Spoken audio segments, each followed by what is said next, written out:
So let's talk about one of the most nerve-wracking things in the professional world, the introduction. We're going to break down exactly how you can craft the perfect MBA elevator pitch, one that's not just memorable, but actually makes you feel confident delivering it. Let's jump right in. Okay, just imagine this for a second. You're at a networking event, and all of a sudden, you're standing right in front of the CEO of a company you'd love to work for.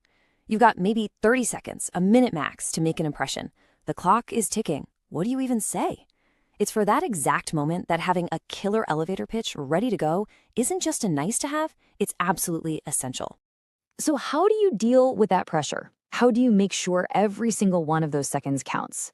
Well, it turns out there's a formula for that. A simple, really powerful 5-step framework that's going to make sure your pitch actually sticks with them. And here's the game plan for how we're going to do it. First, we'll look at the 5-part framework itself.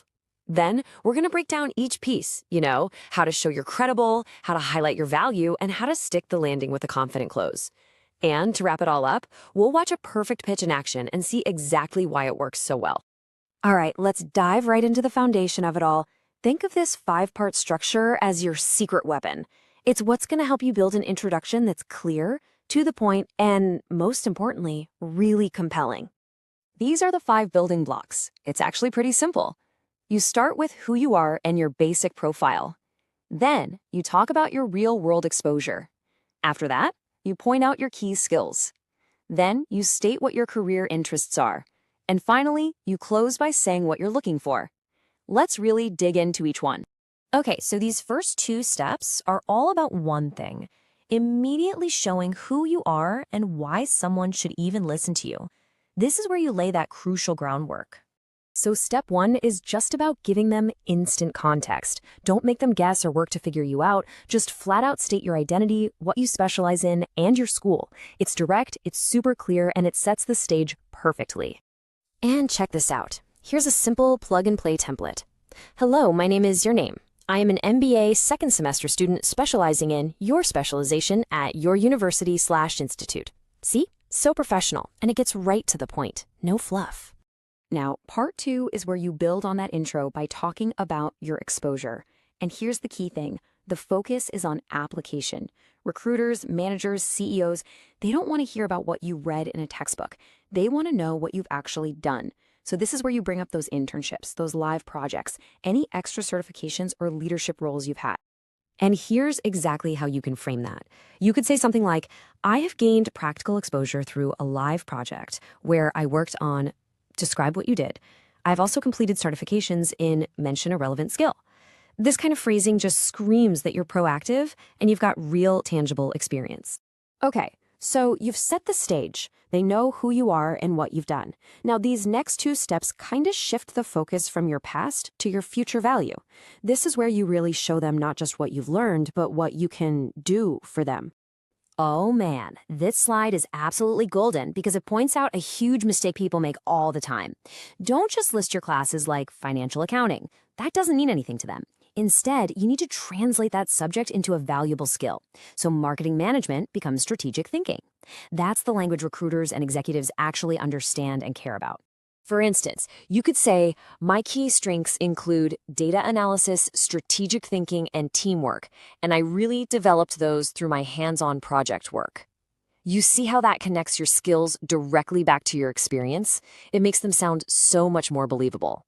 All right, part 4 is all about having a direction. You have to be direct and specific about where you want to go in your career. When you say you want to build a career in a certain area, it shows that you have focus, you have ambition, and you've actually thought about your future.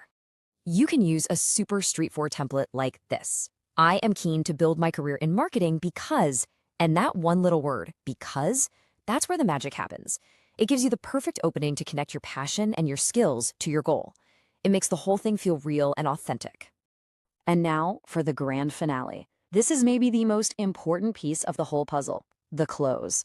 How you end your pitch is what people remember. So it has got to be strong, it's got to be confident, and it has to be intentional.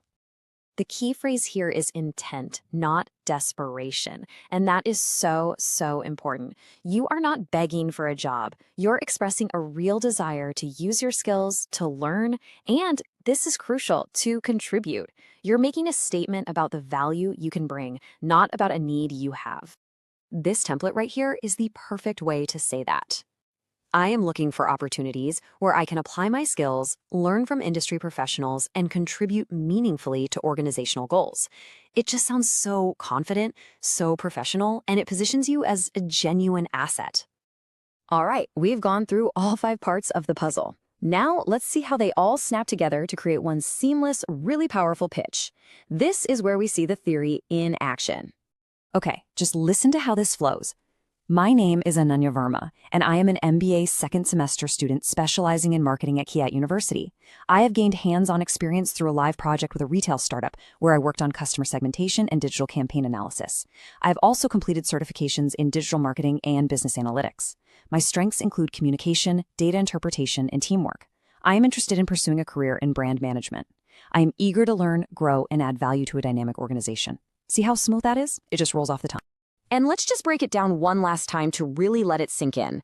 Part 1, bam, she states her identity. Part 2, she highlights her project and certifications. Part 3, she names concrete skills like communication and data interpretation. Part 4, she has a crystal clear goal in brand management. And Part 5, she closes with that powerful statement of intent. See, it follows the formula perfectly. It's not magic, it's just a great system. So there you have it. That's the complete formula. You have the structure, you have the templates. All that's left now is for you to fill in the blanks with your own experiences and make it sound like you. Because that next introduction you make, that next 30-second opportunity, that could be the one that opens a huge door for your career. So the only question left is, when that moment comes, are you going to be ready to walk right through it? Thank you.